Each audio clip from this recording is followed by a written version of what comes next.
It's generally accepted that the days of cheap military surplus are over. Now, when people say that, what they mean is you used to be able to get Mosin guns for $50. That's really never going to happen again, most likely.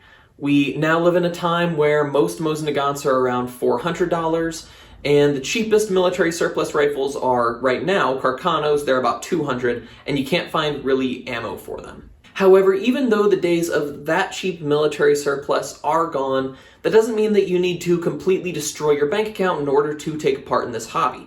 And that is what I would like to talk about today. Today's video is 3 tips that I have for buying military surplus rifles without breaking the bank. The first piece of advice that I have is this: know your priorities. I bought this Mosin Nagant for about $350. Some people would say that I really overpaid for it, and well, maybe they're right, but this is a rifle that I had been wanting for a while, and I found one that I believe was worth it. Now, everybody has different priorities when it comes to collecting military surplus.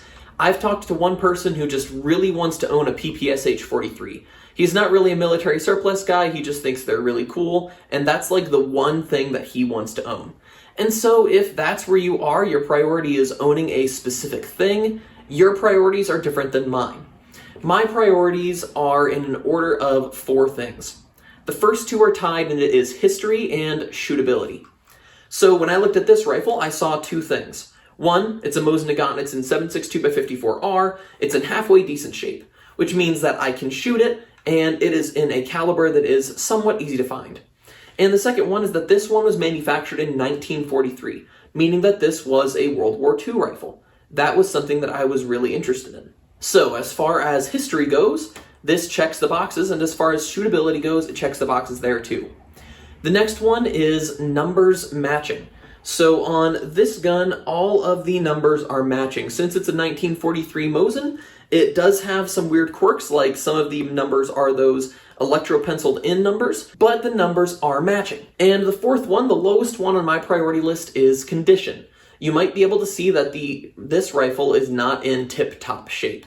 It's had some repairs, there are scratches all on the stock, and then there's actually a chip on this side right there. But since condition isn't my highest priority, shootability is, I was more than willing to take this rifle in its present condition and use it. This is my Ishapur 2A1. One of the reasons I really wanted this rifle was because I was getting a lot into World War I history. However, 303 British is really hard to find. So this is one where shootability won out over history in my book, because this one is chambered in 7.62x51. So you can find ammo for this in some places around 60 cents a round, which is a pretty good deal. So for me, the shootability of this rifle was more important than the history element of it, in the fact that it wasn't used in any major conflicts. It was made in India in the 1960s. So even though this rifle does have an interesting history, it's not necessarily a history that I am quite so interested in. However, the main reason why I wanted one of these was because they are shootable. My second point is know what you are buying and know the value of that item. I once saw one of these Ishapur 2A1s at a gun show, and I didn't know what it was at that point. I didn't know they were made by India, but I just saw it was a 7.62 Enfield. And so I asked the guy, I was like, wait, was that one of those ones that the British rechambered? And he said, yeah. And he didn't know what he was talking about. I think in that particular instance, it wasn't necessarily maliciousness. It was just he was unsure and he didn't know. So I looked at it. It said, rifle 7.62 mm 2A1 RFI.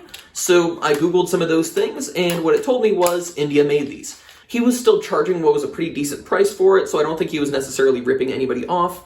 However, if I thought I was going to be getting something that was much better than what I was actually getting, when I got home and did my own research, I would have been pretty disappointed.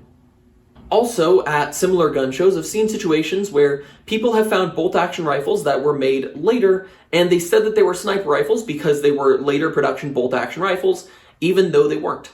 So tip number 2 can be summed up in this sentence. Don't overpay for something just because you don't know what it is. Just because you haven't heard of it doesn't mean it's rare or special. But tip number 3 is the most important. Have patience. I see a lot of firearms on Gunbroker for about 1.5 times, sometimes 2 or 3 times what they are worth. And what happens is somebody thinks, I want a 9130. And so they go on Gunbroker and they find the first 9130 and they buy it and they spend twice what it is worth. However, I was at a gun show and I saw this M44 Mosin Nagant made in 1946. It's in really good shape. All of the numbers are matching but the butt plate. The guy was selling it for $250 with about 100 rounds of ammo too. Now, this wasn't back when you could get a Mosin Nagant M44 for a stick of gum and a paperclip. This was only a few years ago when they were still worth about $400. Now, this wasn't because I did anything special.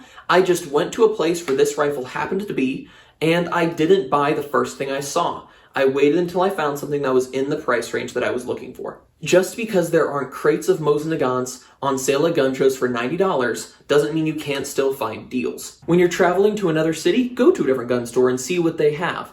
When you're going to a gun show, wait and look around, and if you don't see anything that's within your price range, be okay with not picking anything up. You can still find the deals, you just have to wait until somebody's charging the right price. I've seen Mosin Nagants in much worse shape than this one that were bought for much more money. I've seen Turkish Mausers like this one that were in much worse shape, bought for much more money. This one came with a bayonet, was in pretty decent shape, and it was around $300, which I know that's a little bit more than they used to be, but in this current market, that's not bad, and you can find them listed for much more other places. Don't just go out and buy it because you can. I would recommend waiting and looking around and trying to see if there are some cheaper options. So I hope this will be a pretty quick video. Those are my 3 tips for not breaking the bank when you buy military surplus. I'm 8mm Mauser Man, and I am surrounded by 4 rifles, but I lived on. Which proves it's hard to get the best of a man named John. John.